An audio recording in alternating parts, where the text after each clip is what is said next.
Em nome do Padre, do Filho e do Espírito Santo. Amém. Ave Maria, cheia de graça, o Senhor é convosco. Bendita sois vós entre as mulheres, e bendito é o fruto do vosso ventre, Jesus. Santa Maria, Mãe de Deus, rogai por nós, pecadores, agora e na hora de nossa morte. Nossa Senhora do Carmo, rogai por nós. Santo Elias, Santo Eliseu, rogai por nós. Em nome do Padre, do Filho e do Espírito Santo. Amém. Podemos nos assentar?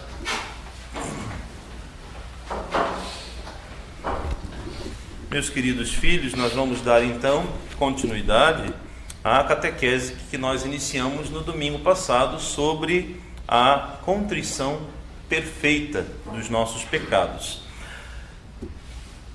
Só para recapitular, no finalzinho da nossa última catequese, nós falávamos resumidamente o que é a diferença entre a contrição perfeita e a contrição imperfeita. Lembrando que a contrição imperfeita nós a chamamos de atrição, ao passo que a contrição perfeita chamamos então propriamente de contrição. E em resumo, a contrição perfeita é aquela que procede do amor perfeito de Deus. Já a contrição imperfeita procede do temor. Portanto, uma, recapitulando, procede do amor de Deus, a outra procede do temor. A contrição perfeita procede do amor a Deus, porque amo a Deus e porque Deus não merece a minha ingratidão, Deus não merece o meu mau comportamento, porque Ele é bondoso, porque Ele é infinitamente justo, infinitamente bondoso, infinitamente belo, infinitamente bom, etc. Essa é a contrição perfeita, portanto, com base no amor.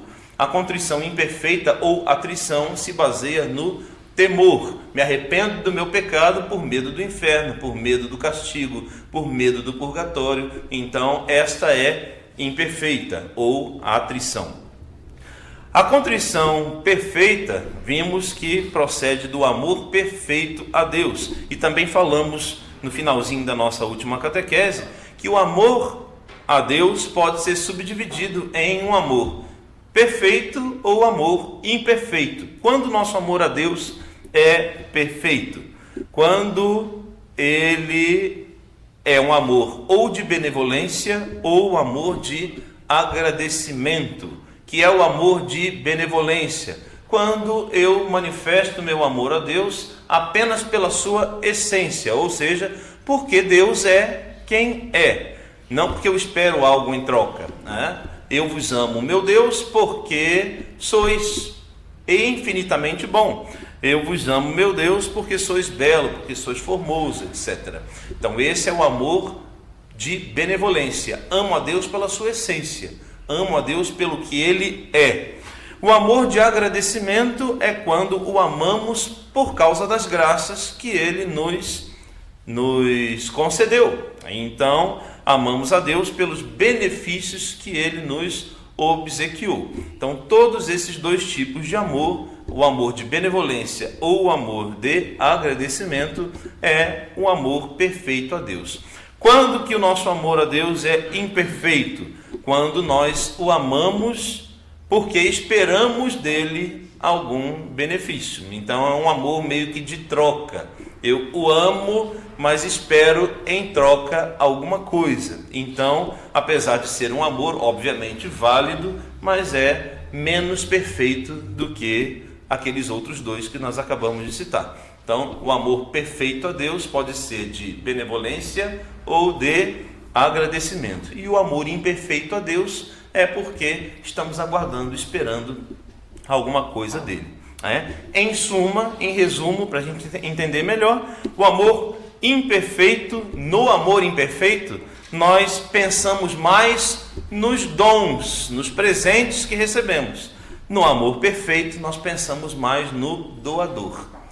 Ficou claro aqui? Então, no amor imperfeito, focamos mais no que Deus pode nos proporcionar. No amor perfeito, nos focamos mais no doador dos dons, ou seja, na pessoa de Deus, do que no que Ele pode nos dar. Até porque, eu até comentava na semana passada, se Deus me concede tal e tal graça, Ele é Deus. E se Ele achar que não deve me conceder por alguma razão, Ele continua sendo Deus e ponto final. E ponto final.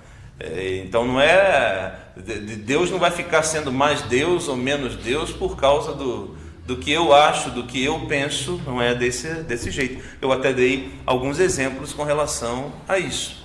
Então, se eu sinto, Deus é Deus. Se eu não sinto, Deus continua Deus. Se Ele me conceder aquela graça, que bom, Ele é Deus. Se Ele, porventura, não me concede ou acha que não é o momento ainda, Ele continua sendo Deus. Se eu for um grande santo, místico, Deus é Deus. Se eu for um grande pecador, Deus continua sendo Deus. Eterno, justo, imutável, etc.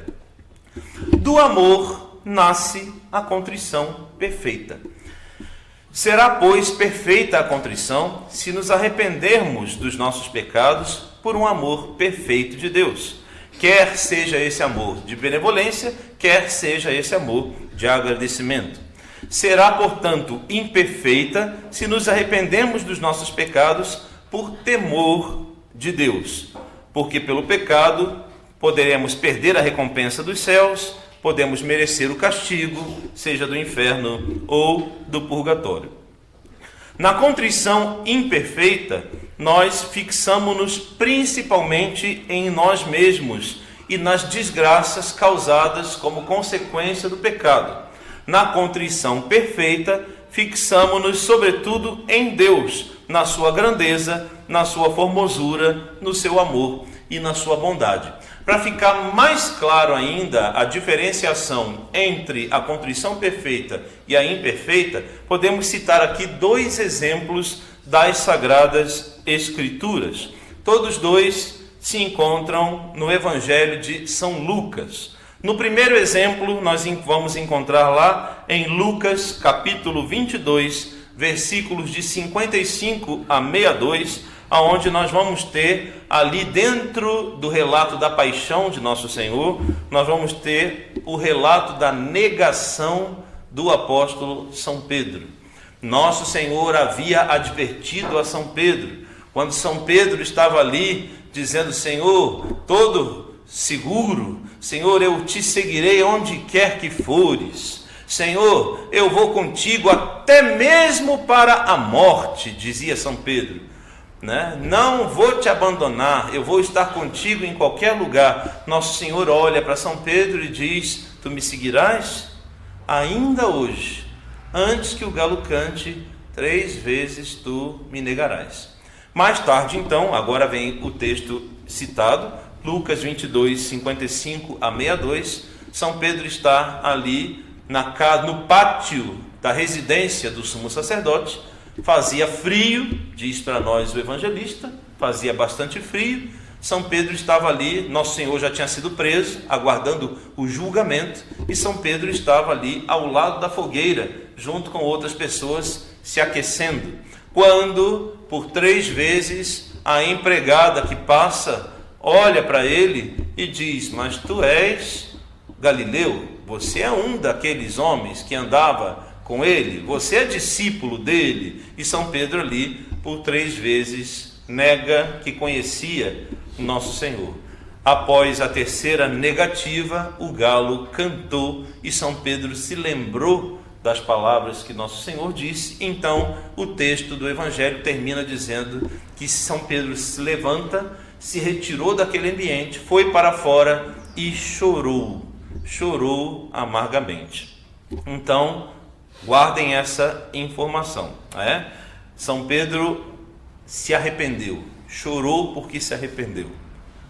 Mas por que São Pedro chorou? Qual a razão do choro do apóstolo São Pedro? Se o seu choro fosse porque ele sentia vergonha diante dos demais apóstolos, o seu arrependimento seria meramente natural e, portanto, um arrependimento sem mérito algum, como nós vimos na semana passada na primeira catequese. O arrependimento natural não serve para a confissão. O arrependimento natural não serve para a absolvição dos pecados. O arrependimento, para ser válido na confissão, precisa ser sobrenatural. É um dos requisitos que nós vimos na semana passada. Inclusive, quando eu estava falando sobre a contrição imperfeita, faço aqui um parêntese, quando eu estava falando sobre a contrição imperfeita, eu disse, aqui a anotação da semana passada, olha, que um dos exemplos dados para a contrição imperfeita, aqui ó, quando a contrição é imperfeita, quando eu me arrependo dos meus pecados pelo medo, como a gente já acabou de ver, né? Medo do purgatório, ou medo do inferno, medo do castigo de alguma forma, ou por vergonha, né? Depois da missa, um dos nossos fiéis até me perguntou: mas padre, se arrepender por vergonha não seria um arrependimento natural e, portanto, sem mérito? Mas o Senhor, na hora de falar, apresentou a vergonha como contrição imperfeita. Afinal de contas, a vergonha, ela se enquadra dentro da contrição imperfeita, lembrando que a contrição imperfeita já é suficiente para a absolvição dos pecados, tá bom? Melhor se fosse perfeita, mas se a contrição for imperfeita, também é válido para a confissão dos pecados. Somente aquele arrependimento natural, que eu chamei de remorso, esse é que não vale para a confissão. Mas padre, o arrependimento por vergonha não seria um arrependimento natural e não uma contrição imperfeita? Então, só para esclarecer, de fato eu não deixei claro isso na semana passada. Existem dois tipos de vergonha. Uma, de fato, se enquadra dentro do arrependimento natural. Outra se enquadra dentro da contrição imperfeita. Qual é qual, padre? Quando a minha vergonha, quando a fonte da minha vergonha é apenas por uma preocupação com a minha própria autoimagem, estou preocupado com o que os outros vão pensar de mim, como que os outros vão me enxergar. Então, essa vergonha, ela é uma vergonha vaidosa, E por isso, esse tipo de vergonha pode ser classificado como uma vergonha natural e, portanto, não justificável para a confissão. Quando esta vergonha, ela é uma vergonha no sentido sobrenatural, o que é uma vergonha no sentido sobrenatural? Me envergonho por causa do pecado, porque o pecado causa vergonha na gente, né? O pecado causa vergonha na gente. Quem é cristão de verdade, diante do pecado, o pecado nos humilha. O pecado nos humilha. Por quê? Porque ele rompe em nós a amizade com Deus, porque ele nos afasta da graça de Deus. Então, quando o motivo da minha vergonha, estou envergonhado por causa do pecado, tá certo? Se eu estou envergonhado por causa do pecado, então esta vergonha pode ser classificada como a contrição imperfeita. Quando a vergonha é apenas vaidosa, porque eu quero que os outros me vejam como santo, e eu, então, agora maculei essa imagem para os outros, o que os outros vão pensar de mim? Então, essa daí é uma vergonha negativa, uma vergonha que é meramente natural e, portanto, não é justificável. Por isso que aqui, olha só, por que chora São Pedro? Se o choro de São Pedro fosse por uma mera vergonha natural, então o seu arrependimento não seria válido. Se ele tivesse preocupado, poxa, Jesus me escolheu para estar à frente dos outros apóstolos, mas agora que eu neguei ele, o que é que os outros apóstolos vão pensar de mim? Como eu vou encarar os outros apóstolos? Se São Pedro tivesse pensado isso, seu arrependimento não seria legítimo. Mas essa não foi a preocupação dele. Se o arrependimento, se o choro de São Pedro fosse por medo que nosso Senhor retirasse o seu cargo e o expulsasse do seu reino, essa contrição seria imperfeita. Seria válida, mas imperfeita. Se fosse por medo de perder o seu posto, repito, seria válida, porém imperfeita. No entanto, o choro de São Pedro é por arrependimento verdadeiro. Ele chora não porque está com vergonha dos outros companheiros apóstolos. Ele chora não pela possibilidade de perder o seu cargo. Ele não está preocupado com isso. Sua única preocupação, o seu choro é porque ofendeu o seu amado mestre, tão santo, tão puro, tão inocente, tão digno de ser amado, e que não merecia receber tamanha ingratidão. Eis, pois, a verdadeira contrição, a contrição perfeita. Percebe? Então, o choro de São Pedro é um choro de contrição perfeita. Ele não está preocupado em perder o seu cargo, em perder o seu título de Papa, ele não está preocupado em ser julgado pelos outros apóstolos. Sua única preocupação, naquele momento, ele lembra do olhar de Nosso Senhor, do olhar penetrante de Nosso Senhor. Ele lembra da voz de Nosso Senhor, que lhe diz: tu me negarás por 3 vezes. E ele sente ali aquele amargor. Por que eu fui fazer isso? Ofendi a um Senhor tão bom, tão justo, tão digno de ser amado. Ele não merecia que eu me comportasse assim com ele. Por isso a contrição de São Pedro é uma contrição perfeita. Padre, o senhor disse que ia dizer 2 exemplos bíblicos. Exato, então vamos ao segundo exemplo. O primeiro exemplo bíblico, portanto, foi um exemplo de contrição perfeita. Mas nós temos no mesmo Evangelho de São Lucas um outro exemplo que mostra para nós a contrição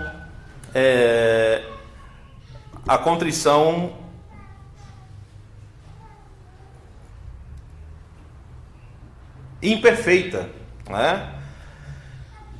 Está em Lucas, capítulo 15, versículos de 11 a 32, que todos nós conhecemos, que é a famosa passagem do filho pródigo, o evangelho do filho pródigo. Naquela parábola, Nosso Senhor conta que um pai tinha 2 filhos. O filho mais moço, então, resolve, na sua vaidade, na sua arrogância, achando que não precisa de nada e de ninguém, ele pede ao pai a parte que lhe cabe da sua herança, pegando o seu dinheiro, parte para terras longínquas e vai esbanjar todos os seus bens, até que um dia tudo isso acaba. Ele está cercado de amigos, ele participa de festas e bebedeiras e tudo aquilo que o dinheiro pode proporcionar para ele. Mas esse dinheiro termina. E quando o dinheiro termina, ele fica na sarjeta. Vai procurar emprego e quase que não encontra. O único trabalho que dão para ele é cuidar dos porcos, que dentro da tradição judaica é um trabalho muito baixo, já que o porco é mal visto, é considerado como um animal impuro dentro da tradição judaica. E então cuidar de porco, cuidar de um animal impuro, era um trabalho abaixo, bem rebaixado mesmo. E quando ele está ali, ele sente tanta fome que chega a desejar comer a lavagem dos porcos, porque nem isso mesmo lhe davam. E aí então ele pensa consigo: puxa vida, na casa do meu pai, os empregados estão os meros serviçais, os meros empregados têm uma situação melhor do que a minha situação atualmente. E aí então ele diz: já sei o que eu vou fazer. Eu vou fazer o seguinte: eu vou voltar para a casa do meu pai e vou dizer para ele: meu pai, eu pequei contra Deus, eu pequei contra ti, eu não sou digno de ser chamado teu filho, trata-me como um dos teus empregados, porque ele sabia que se pelo menos ele fosse tratado como empregado, teria a dignidade de um teto e de uma comida decente.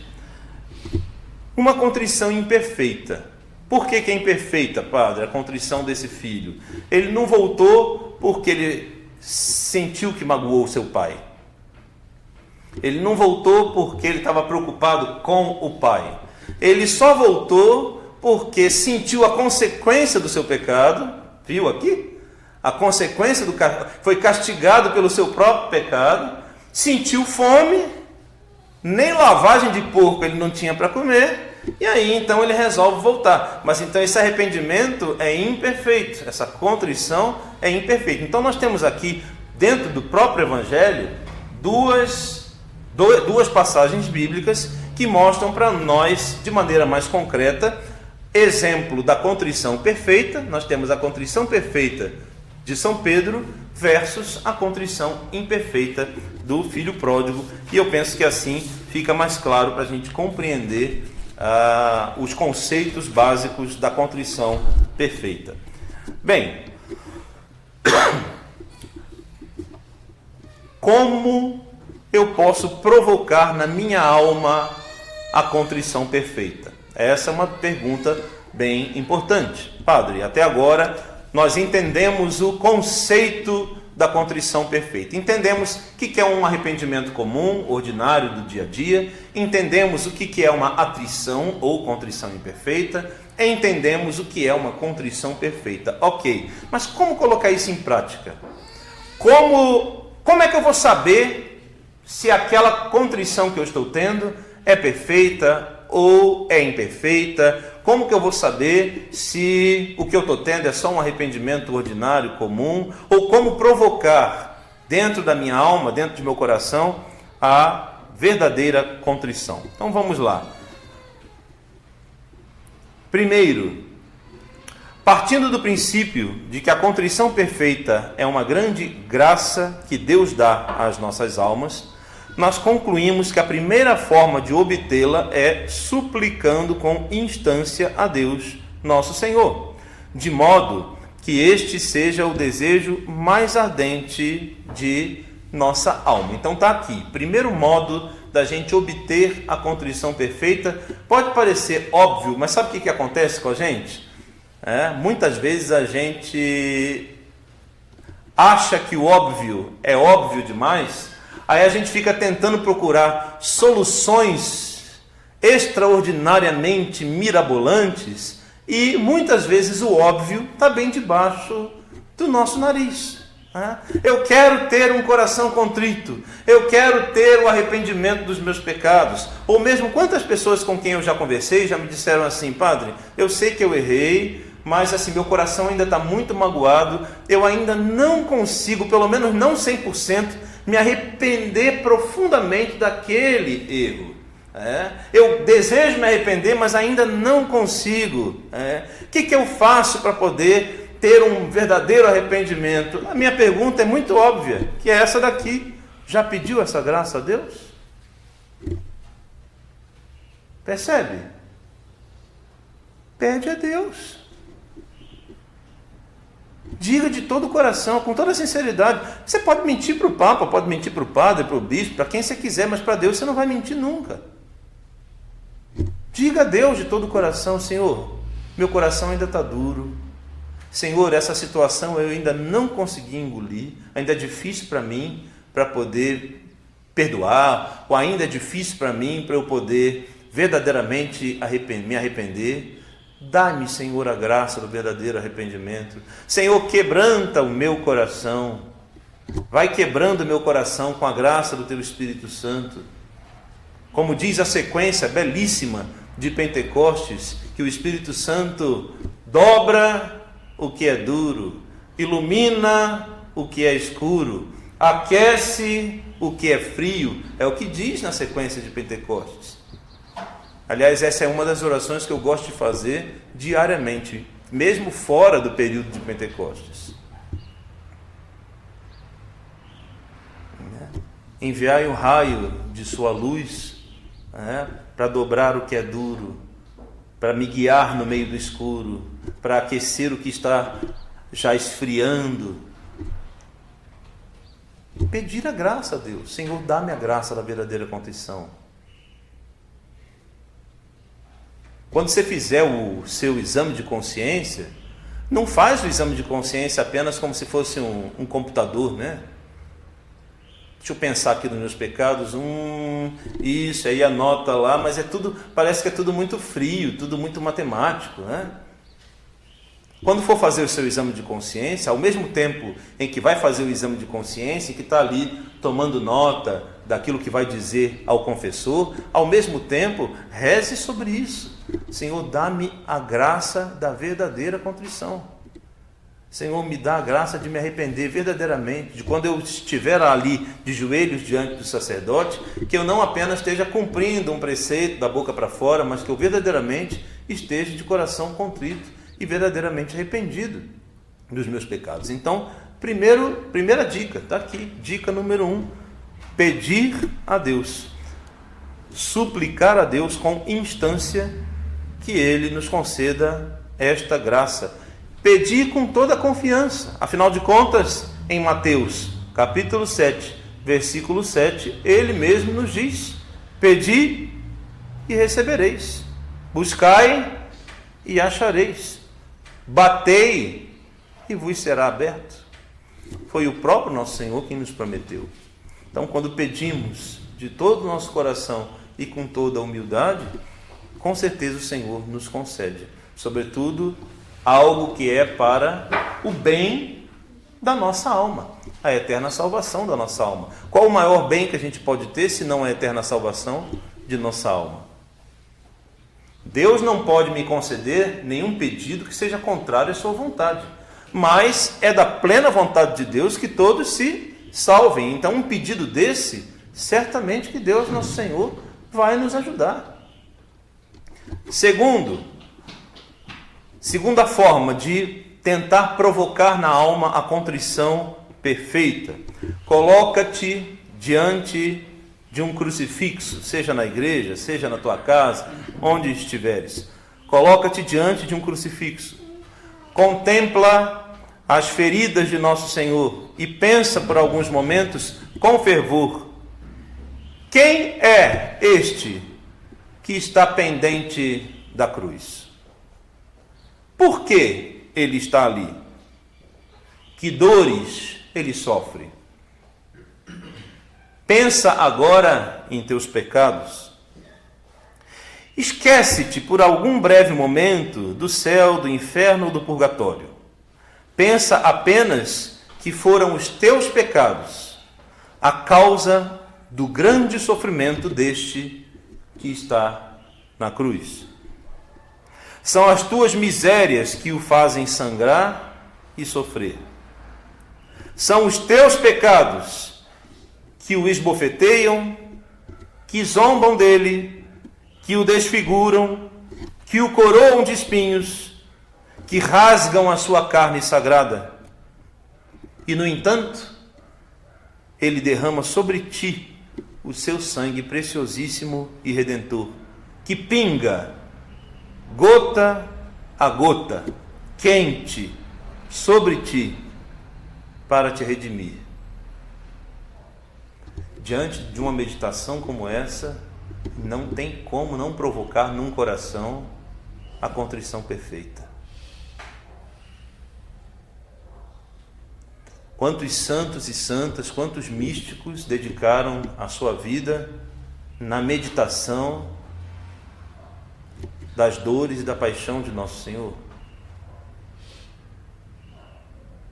Santa Rita de Cássia passava horas diante de um crucifixo, meditando nas dores de nosso Senhor. Inclusive, certa vez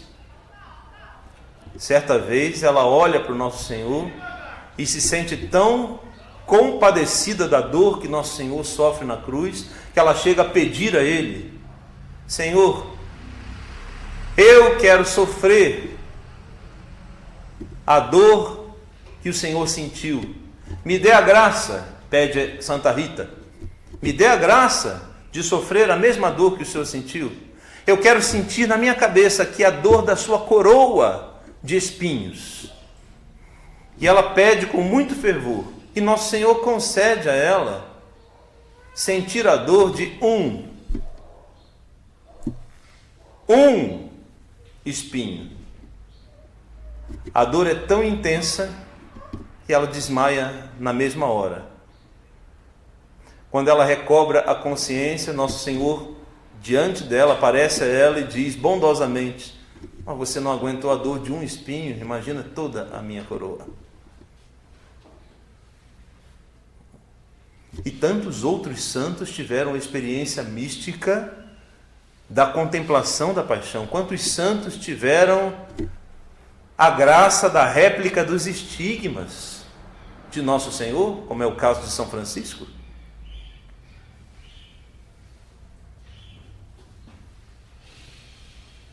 São João da Cruz não tem esse nome à toa.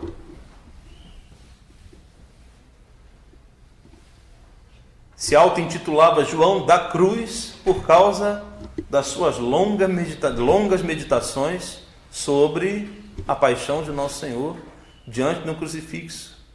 A imagem de Santa Thérèse de Lisieux, ou Santa Teresinha do Menino Jesus, mais popularmente conhecida. Santa Teresa traz nas mãos um crucifixo, também não é à toa. Não é só para enfeitar a imagem de Santa Teresinha, não. A imagem de Santa Teresinha traz nas mãos o crucifixo por causa das horas que ela passava diante de um crucifixo, meditando sobre a paixão do Nosso Senhor.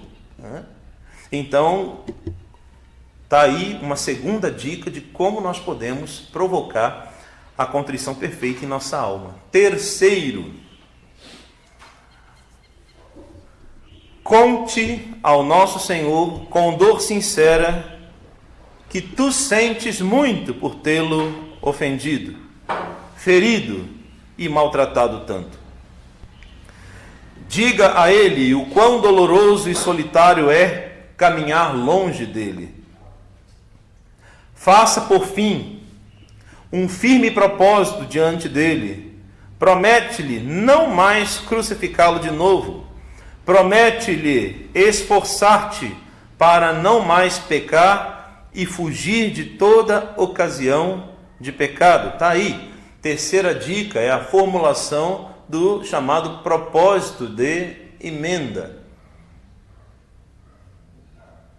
Talvez, queridos filhos, arrepender-se dos pecados não seja a parte mais difícil. Mas o propósito de emenda eu penso que é mais difícil do que o arrepender. Porque reconhecer que eu errei, eu acredito que qualquer pessoa minimamente consciente reconhece. Quem é minimamente cristão, reconhece, diante de Deus, eu reconheço que eu errei. Então talvez arrepender-se não seja tão difícil, mas o mais difícil é fazer o propósito de emenda depois, É fazer o propósito de emenda depois. Mal comparando, é quando eu estou passando pela rua, eu vejo uma cena triste, que me comove naquele momento. Por exemplo, estou aqui, parei no farol, no sinal de trânsito, olhei ali para o lado, vi uma mãe moradora de rua, com a sua criança no colo, nesse frio que está fazendo, e aí naquele momento me vem um pensamento de compaixão: coitada dessa pessoa, coitada dessa criança, que frio que está, não sei o que lá. O sinal ficou verde, eu segui, e na próxima esquina aquela imagem já sumiu da minha cabeça. Percebe? Muitas vezes na vida espiritual nós fazemos algo muito semelhante. Ou seja, eu me arrependo, e me arrependo verdadeiramente, mas às vezes falta o propósito de emenda. Me arrependo ali e falta um propósito firme de emenda. Ou seja, o que é o propósito firme de emendar-se? O que é que eu posso fazer de forma concreta para não recorrer ou não ficar caindo toda hora nas mesmas falhas? Então, o propósito de emenda é uma terceira dica muito interessante para provocar no coração a contrição perfeita. Quarta dica: reze o ato de contrição, mas não apenas pega um texto e leia um texto. Rezar verdadeiramente um ato de contrição. A prática leva à perfeição. É difícil, no princípio, desvencilhar-se dos nossos vícios da oração. O que são vícios de oração? o vício de oração que eu chamo, é aquela oração que é feita no piloto automático, né? Então, no início, é claro que é muito difícil, a gente vai cair sempre nessa inclinação de rezar de uma maneira automática, de rezar de uma maneira distraída ou sem a verdadeira compunção. Mas a prática leva à perfeição, né? Então, quanto mais eu for me habituando e trabalhando nisso, eu vou melhorando também na minha vida espiritual, na minha vida de oração. Tudo na vida é assim. Eu sempre gosto de dar exemplos que possam facilitar os fiéis de compreender. Quem me conhece há algum tempo sabe como é que eu gosto de fazer isso de maneira didática. Então eu digo o seguinte: o melhor cozinheiro do mundo não nasceu sabendo cozinhar. Certamente que o melhor cozinheiro do mundo algum dia já queimou o arroz e já solou o bolo. Certamente que sim. E o que fez desse cozinheiro, dessa cozinheira, ser o melhor do mundo hoje? O fato de não ter desistido na primeira tentativa, no primeiro erro, foi tentando de novo e de novo e de novo, e aperfeiçoando, e a prática leva à perfeição. Vou fazer um exercício físico, vou fazer uma ginástica. A primeira semana o meu corpo fica extremamente moído, todo dolorido por causa do exercício que eu fiz. Por quê? Porque eu estava vivendo uma vida sedentária, meu corpo não estava habituado àquilo, então eu vou sentir dores pelo corpo inteiro. Mas na medida em que eu continuo a prática do exercício, daqui a pouco meu corpo se habituou àquela rotina e eu já não vou sentir mais as mesmas dores e etc.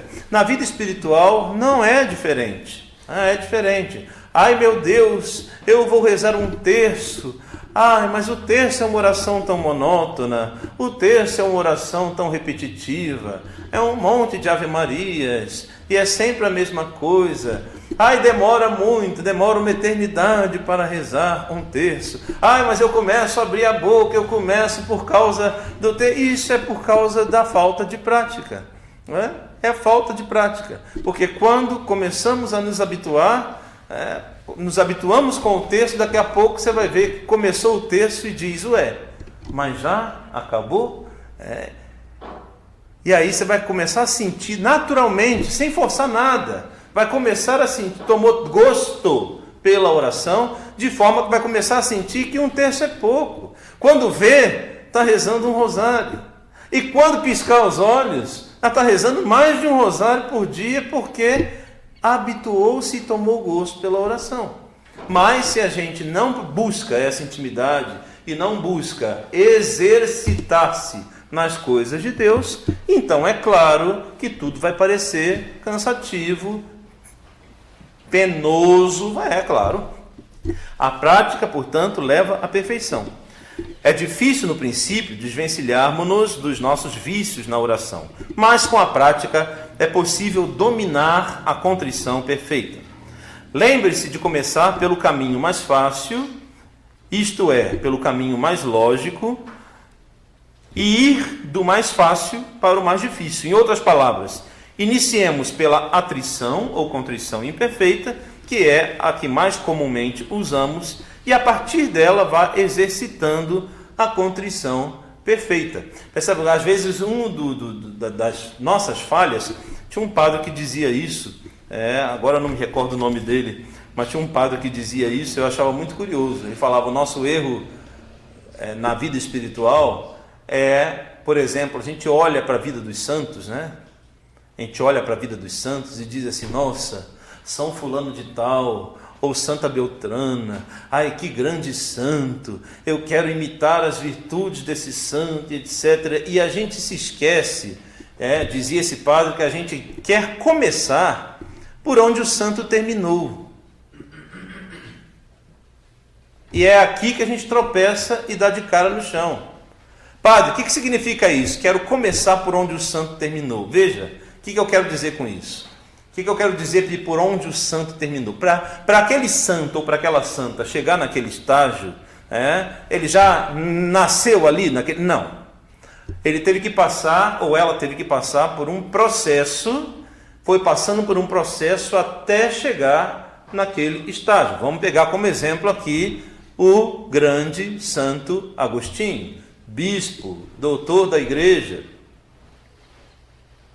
Até chegar a esse estágio de ser o grande Santo Agostinho, ele foi um homem de vida totalmente errada, promíscua, e foi passando por um processo de conversão. Então começou mal e terminou bem. E aí esse padre dizia isso: nós queremos muitas vezes começar por onde o santo terminou e esquecemos que para chegar lá ele teve que passar por um processo e que nós vamos ter que ter a humildade e a paciência de passar por esse mesmo processo de conversão. Portanto, por isso que essa quarta dica aqui é muito importante, né? Não queira ultrapassar os degraus, né? Não queira subir no 10º degrau sem passar pelo primeiro, pelo segundo, pelo terceiro. Começa devagarzinho. Porque o que acontece? Quando a gente quer dar passos maiores do que a perna consegue andar, é muito comum que a gente faça o quê? Ou canse rapidamente, ou pode tropeçar e cair. Aí o estrago fica pior, né? Crescer na vida espiritual custa bastante. Gente, subir um único degrau na vida espiritual custa muito. Mas cair 10 é fácil demais. Dar um passo de progresso na vida espiritual é muito penoso. Mas para cair 10 basta um mau pensamento, basta um comentário desnecessário e pronto, a gente retrocede 10 degraus, depois de tanto esforço e de tanto trabalho que deu para subir um. Faço aqui um parêntese, recomendo muito a leitura. Quem ainda não fez essa leitura, recomendo, de um livro chamado A Santa Escada, ou A Escada para o Paraíso, de um santo bem antigo chamado São João Clímaco. São João Clímaco, ele fala sobre ele usa essa terminologia, a Santa Escada, porque ele fala que a nossa vida espiritual é como uma escada em direção a Deus Nosso Senhor, aonde lá no topo da escada está Cristo Nosso Senhor nos esperando, e cada degrau é um passo que a gente vai dando na perfeição em direção a Cristo Nosso Senhor. Vale a pena, é uma leitura muito gostosa, muito piedosa e que com certeza fomenta a gente nessa busca de crescer cada vez mais na vida espiritual. Às vezes ele aparece com o título de A Santa Escada ou Escada para o Paraíso, São João Clímaco. Tem diversas editoras que editam esse livro. Não é um livro caro, é fácil de encontrar na internet. Concluindo nossa reflexão de hoje, para ajudá-lo, lembre-se então dos 3 porquês. Os 3 porquês da contrição. Quais são os 3 porquês? Porque pelo pecado, 3 porquês, para deixar mais claro, os 3 porquês que me ajudam a provocar a contrição perfeita em nós. Então, porque pelo pecado eu tenho merecido a divina justiça e o castigo. Então, como eu falei, lembra da escadinha? Começar do degrau mais baixo para um dia chegar no degrau mais elevado. Então, se a gente não consegue logo de cara chegar na contrição perfeita, não se apavore. Comece pela contrição imperfeita e vai trabalhando isso para que um dia chegue na contrição perfeita, né? Não queira fazer tudo de uma vez só. Então, os 3 porquês. Primeiro, começa pensando: me arrependo por quê? Porque pelo pecado tenho merecido a divina justiça e merecido o castigo. Então essa é uma contrição imperfeita, contudo válida. Mas já começando por aqui, tá bom. Segundo porquê? Porque pelo pecado tenho correspondido com ingratidão aos inúmeros benefícios de Deus.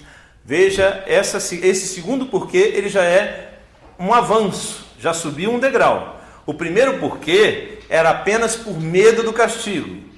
Já o segundo porquê, porque eu tenho correspondido com ingratidão aos inúmeros benefícios de Deus. Ele é uma contrição intermediária. Ainda não é uma contrição perfeita, mas já está começando a deixar de ser uma contrição imperfeita. Está a caminho da contrição perfeita.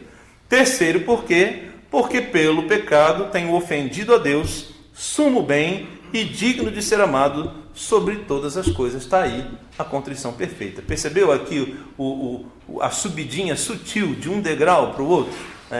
Começo pelo temor, passo por um estágio intermediário até chegar no perfeito amor a Deus nosso Senhor.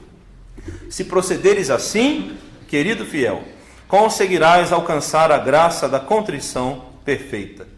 Basta-te ter estas disposições: arrepender-se verdadeiramente dos pecados, por amar a Deus acima de todas as coisas, por amor a Deus detestar os teus pecados e fazer um firme propósito de emenda. Com essas 4 disposições alcançamos a contrição perfeita. Como conclusão, apenas faço uma pequena observação. Não é a duração nem a intensidade da dor que determina se uma contrição é perfeita ou não. Muitos santos e muitos místicos receberam esta graça, mas isso é um dom particular que Deus pode conceder a determinadas almas. Isso é importante dizer, porque senão a pessoa pode pensar assim: padre, então para ter a contrição perfeita, para sentir uma dor legítima do meu pecado, eu preciso então que essa dor seja quase que física. Eu preciso, por exemplo, ali a gente viu no São Pedro, né? São Pedro chorou amargamente. Então quer dizer que se eu não chorar na confissão, a minha contrição não foi perfeita? Se eu não sentir aquela emoção, não vamos misturar as coisas. Não vamos misturar as coisas. Não é nem a dor, não é nem a duração, nem a intensidade da dor, tá? Que faz com que a contrição seja perfeita ou não. Então, mesmo que eu não esteja ali emocionado, chorando, arrancando os cabelos, não significa que eu não me arrependi verdadeiramente do pecado. A gente tem que tomar cuidado para não emocionalizar as coisas, que aliás esse é um dos erros clássicos que acontece no modernismo, né? Tudo é emocional demais, tudo. Eu citei para vocês domingo passado aquele exemplo da senhora que falou que porque ela não chorava mais, então ela estava achando que a missa perdeu o valor, não imagina? Quer dizer, se ela chora, a missa vale. Se ela não chora, a missa não vale. Que absurdo, que doideira é essa? Então, não é a questão emocional aqui. Basta que eu verdadeiramente busque o arrependimento dos meus pecados, procure amar a Deus. Lá, Deuteronômio, capítulo 6. Estão lembrados? Capítulo 6 do livro de Deuteronômio. Amarás o Senhor teu Deus de todo o teu coração, de toda a tua alma, de toda a tua mente. Então é isso. É uma questão da decisão e da vontade, não da emoção. Percebe? Uma questão da decisão e da vontade. Eu, com o uso da minha razão, isso é que nos diferencia do animal, por exemplo. Por que o animal não pode ter fé? O gato não tem fé, o cachorro não tem fé. Por quê? Porque não faz uso da razão. Porque não faz uso da razão. A fé, portanto, brota de uma adesão da minha vontade, da minha consciência. Eu, de livre e espontânea vontade, estou aderindo a essa verdade. Aderindo a essa verdade. Por quê? Porque creio em Deus. Porque eu creio que Ele me revelou. Porque eu ponto. Então a fé parte daí. Então é de uma adesão da liberdade da minha razão, do meu querer, e não da emoção. Então por isso que se a contrição vier acompanhada, por acaso, de uma compunção, se o meu arrependimento vem acompanhado das lágrimas, isso é um bônus. Mas não quer dizer que aquele que não chorou, não significa que ele não está verdadeiramente arrependido, tá certo? Então, isso é uma observação importante. Não é nem a duração, nem a intensidade da dor que determina se uma contrição é perfeita ou não. Deus pode dar essa graça a mais, né? Isso é um bônus, é um plus, mas não é a essência da contrição perfeita. A essência da contrição perfeita é um arrependimento verdadeiro por amor perfeito de Deus, nosso Senhor. Continuamos a terceira parte no próximo domingo. Em nome do Padre, do Filho e do Espírito Santo. Amém. Em todas as coisas, seja Deus glorificado. Amém.